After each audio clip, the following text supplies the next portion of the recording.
Hello. Glory to God po sa ating Panginoon at kay brother na nagbigay ng kanta, napakaalab. I can feel the presence of God. Glory to God.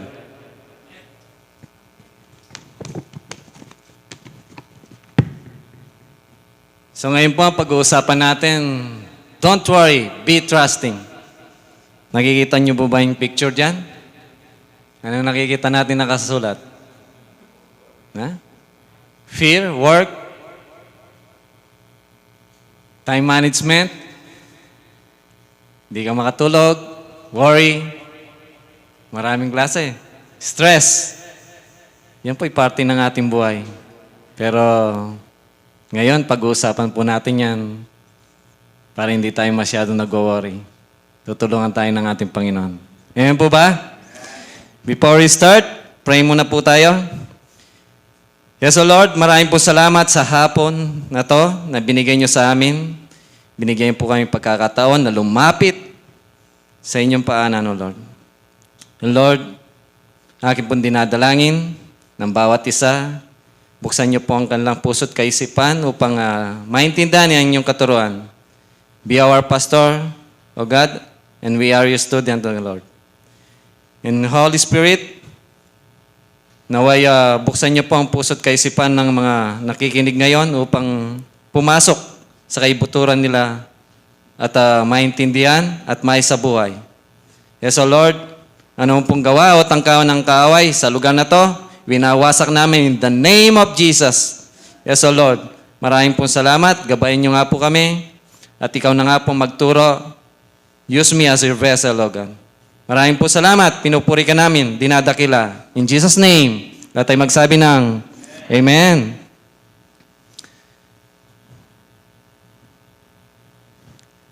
Ito pong una natin, introduction. Don't worry about it. Have you ever had those words said to you? Marahil lahat ay narinig na natin yan. Ito ba'y, did it work? Probably not. Mga easy words to say, but hard to put into practice. Kaya today, we will study about not to worry and how to apply in ourselves. Next. Things to ponder. What is meant by worry? 5 reasons why we should not worry. How to stop worrying. Our text for today, Matthew 6:25 to 34. Sabi po dito, kaya't sinasabi ko sa inyo, huwag kayong mabagabag tungkol sa pagkain at inumin na kailangan ninyo upang kayo mabuhay o tungkol sa susuotin ng inyong katawan. Hindi ba't ang buhay ay higit na mahalaga kaysa pagkain at ang katawan kaysa pananamit? Masdan ninyo ang mga ibon, hindi sila naghahasik ni nag-aani o kaya nagtitipon sa bangan. Gayunman, pinapakain sila ng inyong amang nasa langit. Di ba mas mahalaga kayo kaysa mga ibon? Sino sa inyo ang makakapagpahaba ng kanyang buhay ng kahit 1 oras sa pamamagitan ng kanyang pagkabalisa? At bakit kayo mababagabag tungkol sa pananamit? Isipin ninyo kung anong sumisibol ang mga bulaklak sa parang hindi sila nagpapagal o humahabi man. Ngunit ito ang sasabihin ko sa inyo, maging si Solomon na hindi nakapagsuot ng kasing ganda ng isa sa mga bulaklak na ito, bagamat napakariringal ang mga damit niya. Kung ang mga damo sa kabukiran na buhay ngayon at kinabukasan igagatong sa kalan ay dinaramtan ng Diyos, kayo pa kaya kay liit ng inyong pananalig sa Kanya. 31, kaya't huwag kayong mabalisa tungkol sa inyong kakanin, iinumin o daramtin. Sapagkat ang mga bagay na ito, ang mga kinahumalingan ng mga taong wala pang pananalig sa Diyos, alam ng inyong amang nasa langit na kailangan ninyo ang mga ito. Ngunit, pag sumakitan ninyo ng higit sa lahat, na pagharihan kayo ng Diyos at mamuhay ng ayon sa Kanyang kalooban, at ipagkakaloob niya ang lahat ng kailangan mo ninyo. Kaya nga, huwag ninyong ikabalisa ang para sa araw ng bukas, Dahil ang bukas ang bahala sa sarili nito, sapat na ang araw na inyong mga suliranin sa bawat araw. Maraming salamat sa Panginoon sa pagkakabasa ng kanyang banal na salita.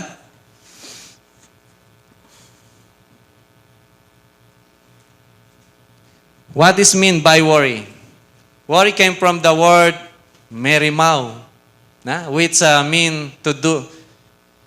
means to divide into parts.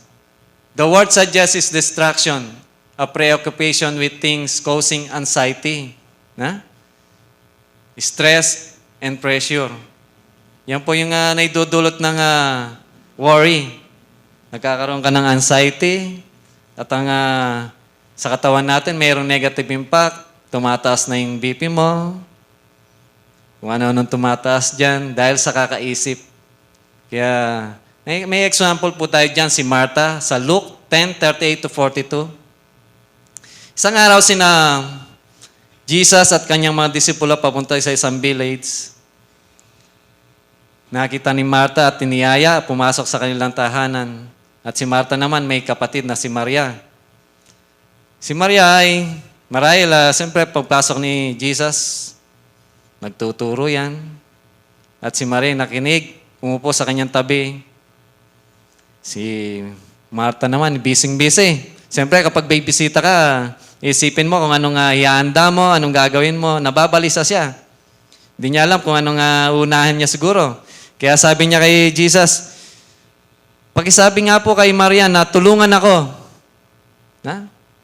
Sabi niya, tulungan mo ako. Kayo ba, sino bang Maria dyan? Na laging nag-iisip kung nababalisa. Alam niyo po kung anong ay Martha. Ano pang sagot ni Jesus? Martha, Martha, lubos kang nababalisa sa anumang bagay. Marami kang iniisip, nababalisa. Dahil siguro di niya alam talaga kung anong ihahanda niya. Sa buhay po natin,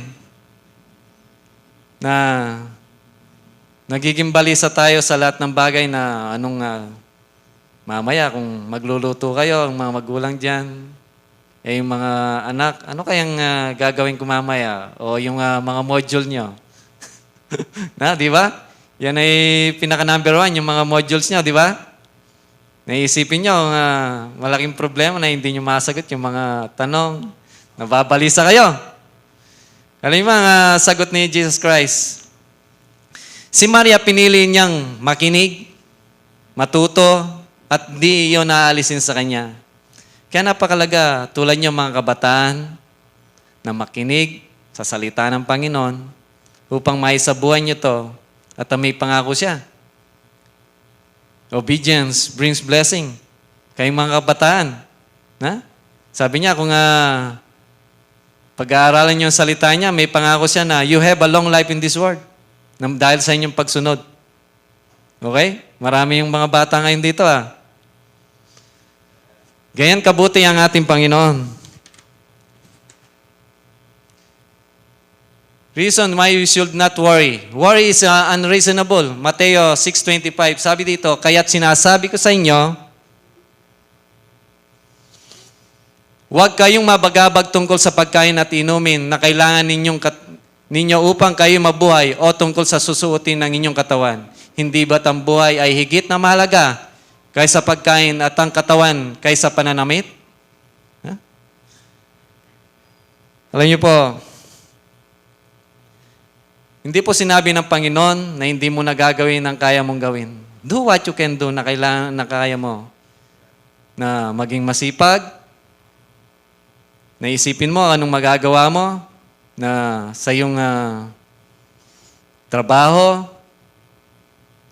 Hindi po na maging tamad ka, na kaya mo namang gawin. Hello? Kailangan maging masipag tayo bilang mga Kristiyano. Hindi sinabi na ibigay mo na lang sa Panginoon yung kaya mong gawin. Hindi po. Tayo pinangmakalagang nilalang na ating Panginoon. Binigyan tayo ng wisdom and knowledge. So we can use that. Ginawa niya nga example yung mga langgam Gayahin nyo at kayo giginhawa. Yung mga langgam. Nakikita niyo yung mga langgam, mga bata? Wala silang superior o na commander-in-chief na nagtuturo sa kanila. Pero may unity sila. Nag-iipon. Para pagdating ng tagulan, meron silang pagkain. Tayo pa kaya, na nilalang ng ating Panginoon na napakahalaga. Hello? Di ba? Natutulog ata. Walang response. Next. Matthew 6:28 to 29. At bakit kayo nababagabag tungkol sa pananamit? Isipin ninyo kung paano sumisibol ang mga bulaklak sa parang hindi sila nagpapagal o humahabi man. Ngunit ito ang sasabihin ko sa inyo, maging si Solomon hindi nakapagsuot ng kasing ganda ng isa sa mga bulaklak na ito, bagamat napakariringal ang mga damit niya. Ha? So, wag daw kayong mabagabag sa mga susuot nyo. Misis ko, laging nababagabag yan. Hindi niya alam kung ano susuotin. Kanya na tayong mga babae, di ba? Mga bata, tama ba? Kasi, biruin nyo, lahat ng mga bagay na nakita nyo sa labas na nilalang ng ating Panginoon, na mababang klase lang na tulad mga bulaklak dyan, binibigyan ng damit ng ating Panginoon na kasing kita nyo, ang ganda, oh, nakikita mo, na-amaze ka, nasisiya ng mata mo, nakikita mo. Eh what more? Tayo raw na mahalagang nilalang ng ating Panginoon na hindi bibigyan ng damit. Hello? Di ba? Kaya, kita yung magandang mga damit nyo. Dahil sa ating Panginoon. Kaya wag kayong mabagabag. Kung ano susutin yung maganda. God will provide. Lahat ng pinag-uusapan po natin yan, katuruan yan, alam nyo kung ano lang? God will provide. Kaya napakalaga po yung nag-aaral tayo sa ating Panginoon. Alam po, you are the most important creation. Kaya, tignan mo ang katabi mo. Maganda ka sa paningin ng Diyos. Mahalaga ka. Importante ka. Ha? Amen? May mga ganda at mga pogi. Nakatulad. Next. Matthew 6:26, masdan ninyo ang mga ibon. Hindi ba sila nag-aasik ni nag-aani o kaya nagtitipon sa bangan? Gayon man, pinapakain sila ng inyong amang nasa langit. Di ba mas mahalaga kayo kaysa mga ibon? Ha? Di ba mas mahalaga kaysa mga ibon? Alam niyo mga ibon, di ba? Mga bata, paggising nila, hahanapin yung pagkain nila. Maghahanap ng worm. O kaya naman, kung mga maya yan, maghahanap ng mga palay. Na? Bigas. Bigas daw. Kanina, hindi naman. Sa tao na yon. Di ba?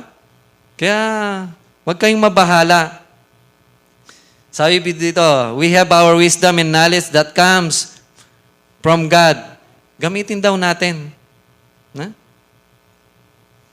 Tayo, kaya nating mag-ipon. Sila, tingnan mo. Sabi nga, hindi sila nag-aani o gayon man na pinapakain sila ng ating Panginoon. Hindi sila nag-aasik o nag-aani o nag-iipon sa bangan. Eh tayo, may isip. Di ba? Isipin natin yung tulad nyo, mga magulang, pwede tayong mag-ipon. Hindi yung ubos-ubos biyaya, bukas nakatunganga. Ha? Yung mga resources natin na kinikita o naiipon, dapat din na ibahagi natin ng Panginoon. Amen po ba? Number 2, worrying is unproductive. Matthew 6:27, sino sa inyo ang makapagpahaba ng kanyang buhay ng kahit isang oras sa pamamagitan ng kanyang pagkabalisa? Huh? Sino sa inyo? Meron ba? Wala, di ba? Dahil ang Diyos ang nagbibigay buhay sa atin. Sabi nga, it doesn't work, it is useless. Na? Useless daw ang pag-worry. It is like rocking chair na nakakita na kayo ng rocking chair sa mga matanda. Maraming motion yan. Na? Pag ganyan-ganyan. Pero a lot of activity, but don't go anywhere. Hindi nagmo-move siya, pero nandun pa rin sa lugar na yon. Na? You don't make any progress. Walang improvement. Hindi yung kapag nagtrabaho ka, kumikita ka yun. Hindi. Ganun, doon pa rin dahil sa worry. That's what is worry. It doesn't change yesterday. It doesn't affect tomorrow. All it can do is make miserable yung buhay. Na? Dahil sa yung pag-iisip, nagiging miserable lang. Nauubos ang time mo sa kakaisip, your energy, your effort. It is useless. Ang kailangan mag-move on. Minsan may mga tanong tayo sa ating mga problema. In God's time, hindi po, minsan may answer na. Pinipilit lang natin na pinapasok sa kaisipan natin na mayroon pa, na wala naman, na sinagot na ng ating Panginoon. Amen po ba? Nandiyan na yung answer. Pero nag-iisip pa rin tayo. Yan ang ini-input ng demonyo. Actually, nangyari na. It is done. It is finished. Na? Ginawa na ng ating Panginoon. What we will do to accept. Ganyan po ang buhay. Amen po? Next. Number 3. Worry is unnecessary. Matthew 6:30. Kung ang mga damo sa kabukiran na buhay ngayon at kinabukasan igagatong sa kalan ay dinaramtan ng Diyos, kayo pa kaya? Kay liit ng inyong pananalig sa Kanya. Since God takes good care of the lower orders of His creation, sino po yung lower order? Yung mga nakikita nyo na halimbawa, mga halaman dyan, mga animals, yan ang mga lower order. E tayo, God will certainly take care of the crown of His creation. Sino po yung mga crown? Tayong mga living things na mga tao. Na? Tayo pinakamahalagang nilalang ng ating Panginoon na kaya niyang ibigay kung anong kailangan natin. Minsan, hindi po yung lahat ng gusto natin ay ibibigay na. Yung kailangan lang. Tama po ba? Ganyan po ang ating Panginoon na nagtatanong, naghahanap, humihingi. Minsan, gusto kong magkaroon ng kotse. Eh, baka naman wala ka namang ginagawa, hindi ka nagtatrabaho, paano ka bibigyan ng kotse ng ating Panginoon? Imposible, di ba? Ganyan yung ibig sabihin, kailangan yung nasa tama ang iyong paghingi sa ating Panginoon. Minsan wala pa yung answer na binibigay niya, so kailangan tayong maghintay. In the right time. Tama ba, brother? Next. Number 4. Worry is un-Christian. See? Yung pag-worry is un-Christian, hindi raw pagiging Kristiyano. Ang pagkaka-worry. Sabi dito, kaya't huwag kayong mabalisa tungkol sa inyong kakanin, iinumin o daramtin. Sapagkat ang mga bagay na ito ay kinahumalingan ng mga taong wala pang pananalig sa Diyos. Alam ng inyong amang nasa langit ang na kailangan ninyo ang mga ito. See? Ang pag-worry, hindi pagiging Kristiyano. Ibig sabihin, wala ka, kulang ka sa belief sa ating Panginoon. So napakalaga po yung paniniwala mo sa pagkakatanggap po sa ating Panginoon na God will provide para sa iyo for the future o sa araw na to. Saka na yung bukas na alalahanin mo. Yung mga godless people, yan ang mga hindi Kristiyano. Yan ang mga madaling mag-isip. Kung anong problema pumapasok sa kanilang isip. Alam niyo po yung mga matalino, minsan napag-usapan namin ni brother na yung daw matatalino, yung minsan yung magkakaroon ng anxiety. Alam niyo kung bakit? Kasi wala silang Diyos. Alam nila na matalino sila. Yung talino nila, pangkamunduhan. Dito sa mundo. Pero iba yung talino na binibigay ng ating Panginoon. Yun ang dapat nating makuha sa ating Panginoon. Dahil sa pagkakilala sa Kanya at pagkatanggap, yan ang ibibigay sa atin, wisdom and knowledge. Mga bata, alam nyo ba ang wisdom? Kung anong ibig sabihin? Tulad ng mga nasa gobyerno, mayaman sila, matalino, pero nagnanakaw pa. What will happen? Nakakaya sila. Hindi nila alam yung gagawa ka ng maganda. For the future, makikita nila kung anong nagawa mo. Yung legacy nila, yun ang ibig sabihin ng wisdom na may bibigay sa atin ng Panginoon. Okay? Next. How to stop worrying. Put God first. Matthew 6:33. Ngunit pag sumakita ninyong nang higit sa lahat, na pagharihan kayo ng Diyos at mamuhay ng ayon sa kanyang kalooban at pagkakaloob niya ang lahat ng kailangan ninyo. See? Seek His kingdom. Na? Tulad ko po na through my experience, nag-commit kami sa church na to. Nakita ko kung gaano kabuti ang ating Panginoon. Hindi kami nawala ng trabaho. Na? Mga anak, una nga, bago kami mag-asawa, sabi nila hindi kami magkakanak. Pero walang posible sa Panginoon. Nagkaroon pa kami ng 2 anak. Ha? Di ba? Mapipil mo talaga yung, kung dati, nag-abroad kami, minsan naging turista kami sa lugar na yon. Yung mga oportunidad na ibibigay sa iyo ng Panginoon na hindi mo sukat akalain. Kung alam nyo yung Jeremiah 33:3, call unto me and I will answer you and tell you great and unsearchable things that you didn't know. Nung bago akong Kristiyano, yan ang pinanghahawakan ko salita. Hindi mo lubos sa maisip ang mga bagay na ibibigay sa iyo ng Panginoon. Na? Hello, mga kabataan. Na? Hindi yung laging may hinahanap. Dito, kapag pumasok ka sa church, seek mo yung kingdom ng ating Panginoon. Magbasa ka ng Bible, kung anong tinuro niya, sundin mo. Dahil sa iyong pagsunod, meron ng audible voice na magsasabi sa iyo. Alam niyo, sa mga magulang na may asawa, napakaganda na bilang mag-asawa, dapat yung pinakasentro nyo ang ating Diyos. Ano mang problema, masosolve ng ating Panginoon. Tulad nyo, mga bata, napakalagay yung mag-aral sa salita ng Panginoon. Na? Upang masunod nyo kanong kagustuhan ng ating Panginoon at kayo pagpapalain. Ayan po ba? Next.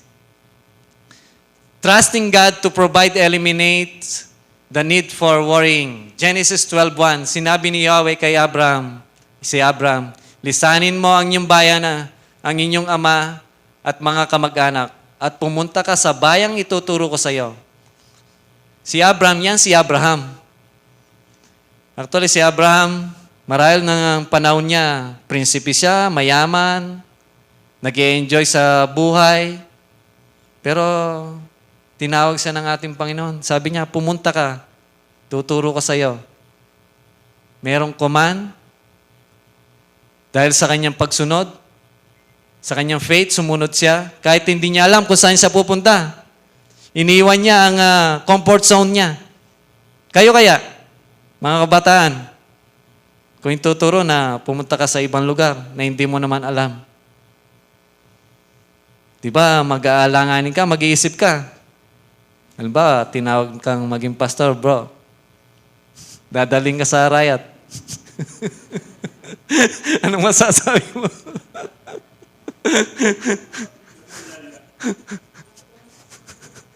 Wow, sabi ni pastor, walang pastor doon. Pinili kayo. May pinili sa inyo. Susunod ba kayo? Kasi alam nyo, ang Diyos, God will provide. Ngayon po ba? Ang Diyos ang magpo-provide. Kahit hindi man natin alam kung anong mangyayari doon, pero alam ng Diyos anong kailangan mo.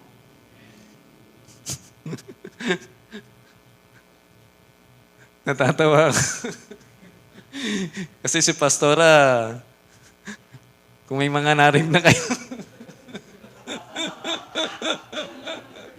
Oo. Pero, ang Diyos may time yan.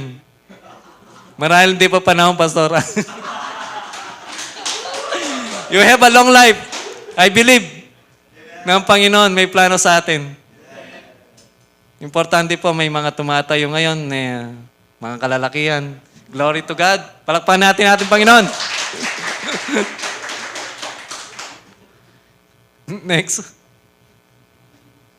Pilipos 4:6, huwag kayong mabalisa tungkol sa anumang bagay. Sa halip, hingin ninyo sa Diyos ang lahat ng inyong kailangan sa pamamagitan ng panalangin, may pasasalamat. At hindi malirip na kapayapaan ng Diyos ang mag-iingat sa inyong puso at pag-iisip sa pamamagitan ni Kristo Jesus. See? Lahat ng mga alalahanin natin, ilapit natin sa Diyos. Pray without ceasing. Ano, hindi pa lumabas sa ating bibig, alam na ng ating Panginoon ang ating kailangan. So, God will provide. Siyang magbibigay sa atin. Ano mga suliranin yan? Karandaman. Siyang magbibigay ng kalutasan. Sabi nga ng Panginoon, sa bawat latay at sugat niya, ikagalingan ng ating pangangatawan. Kita nyo po, mayroon bang nagkaroon ng COVID sa Gia, dito sa Mexico? Kasi protektado tayo ng ating Panginoon. Kaya pagpalakpakan natin ating Panginoon.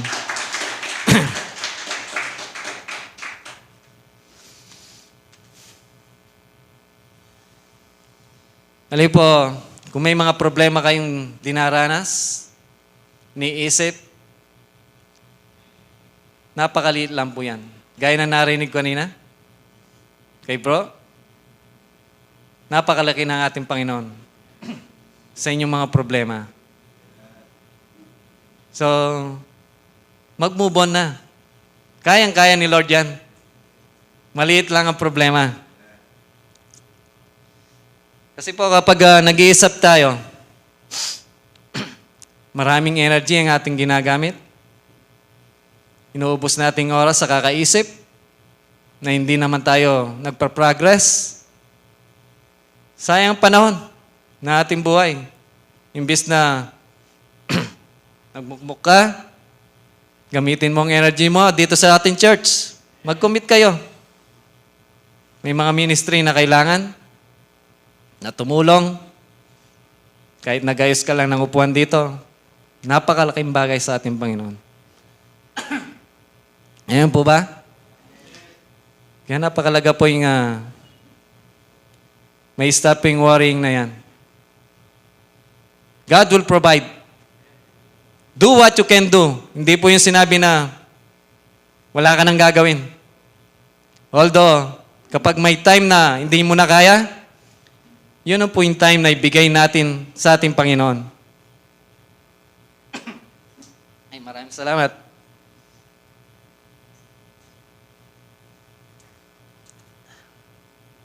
Thank you, bro. Next, conclusion na po tayo. Nainip po ba kayo? Wala na, tatapusin ko na. Gabi na.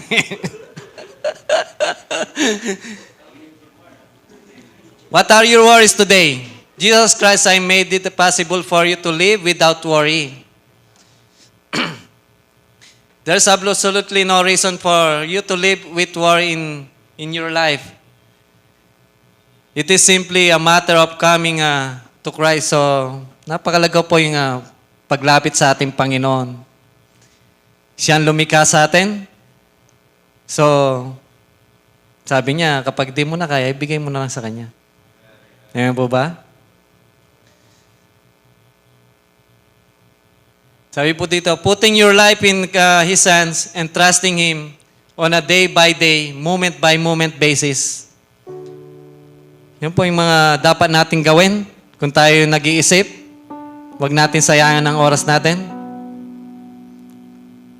Dito po sa ating church, malaya kayong makinig, mangusap, sa ating Panginoon. Pwede kayong makapagkwentuhan sa ating mga kapatiran dyan. Kasi ang advice na ibibigay sa inyo, yung galing sa ating Panginoon. Did you know that God seeking you na gusto niya na lumapit ka, makinig sa Kanya. He loves you. At may mga great blessings siyang nang gustong ibigay sa iyo. Blessing far greater than food, mga damit na sinusuot, o material matters. Alam niyo po kung ano yon? Buhay na walang hanggan na tayong sa ating Panginoon nagmumula. Sabi niya sa John 14:6, I am the way, the truth, and the life. No one comes to the Father except through me, sabi niya. Ako ang tanging daan. Jesus is the way. Amen po ba? Napakasarap mamuhay dito sa mundong ito kung kasama natin yung ating Panginoon. Gaano ba kahaba ang buhay dito sa mundong ito? Pinakamahaba daw na lifespan ng tao, 70. Pero at the end of the day, mamamatay tayo. Anong mas maganda? Yung buhay na walang hanggan? Nakasama natin ang Panginoon? Nagpa-praise and worship? Wala nang luha? Dahil ang Diyos ang magpupunas ng ating mga luha. Di ka na magugutom. Di ka na mauuhaw. Dahil ang Diyos ay dadaloy at dadaloy sa ating puso't kaisipan. Ayan po ba? Next. Meron po tayong activation dito. Sino mga pwedeng kumuha ng ballpen at papel dyan? Write down on a sheet of paper your biggest worries. May mga malaki ba kayong problema, mga bata? Siguro, naisip ko, number 1 yan yung modules. Sulat nyo sa papel at ilagay dito sa box. Pagpa-pray natin, isasama rin sa prayer meeting natin tuwing Friday. Idudulog natin sa ating Panginoon. Dahil siya ang magbibigay ng kalutasan ng iyong mga problema. Alam po, in our life, iba-ibang level tayo ng problema, buhay. Pero sa ating Panginoon, pantay-pantay lang yan na madali niyang sagutin. Gaano mang kalaki, kaliit ang iyong problema, siya magbibigay ng kalutasan. Kaya do not worry. God will provide. Amen po? Ayan, bigyan ng mga bata para yung mga problema na dinaranas nila, may stop ang worrying nila. Nang matutong, alam niyo kapag nag-worry kayo, magbasa kayo ng Bible. O kaya, call a friend dito sa ating church na pwede kayong i-advise sa inyong mga problema. Sige, huwag kayong mahiya. Huwag nang isulat ang pangalan nyo. Basta, lagay nyo lang dyan kung anong problema inyong dinaranas sa kasalukuyan. Sige, habang sinusulat nyo, pray po tayo. Yes, O Lord, maraming po salamat sa inyong mga salita na inyong binahagi ngayong hapon o ngayong gabi sa bawat isa sa amin. Naway, yung mga energy na ginagamit nila sa pag-iisip, na nagwa-worry sila, Lord, kayo po ang magbibigay ng katugunan to stop worrying. Dahil kayo ang Diyos na nagbibigay, you will provide ng lahat ng kanilang kailangan. Hindi pa nila sinambit ng kanilang mga bibig, alam nyo na po ang kanilang kailangan, O Lord. Kaya Lord, and I believe Sinagot niyo na ang kanilang mga kahilingan na ayon sa inyong plano sa kanilang mga buhay, O God. At sa mga bata na nandito ngayon, nakita ko po yung willing nila na matuto sa inyo. Touch their heart, Lord.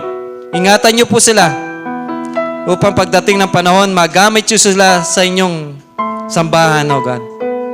Use them, O God. Protect them. Guide them. Lalo na dito sa kanilang pag-aaral. Give them wisdom and knowledge, O Lord.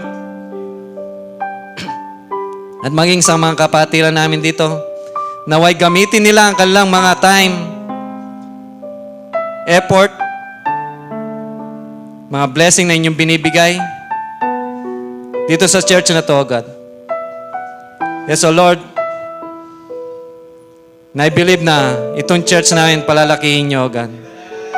In the name of Jesus, kayo po magpo-provide ng mga tao na dadalhin yung mga kaluluwa dito, O Lord. Help us, O God. Mold us upang magamit nyo kami para sa inyong kaluwatian, O God. Sabi nyo nga, ang mga ibon, hindi sila nag-aasik o nag-iipon. Kami pa kaya na pinakamahalagang nilalang ninyo sa mundong ito na hindi nyo pagpapalain.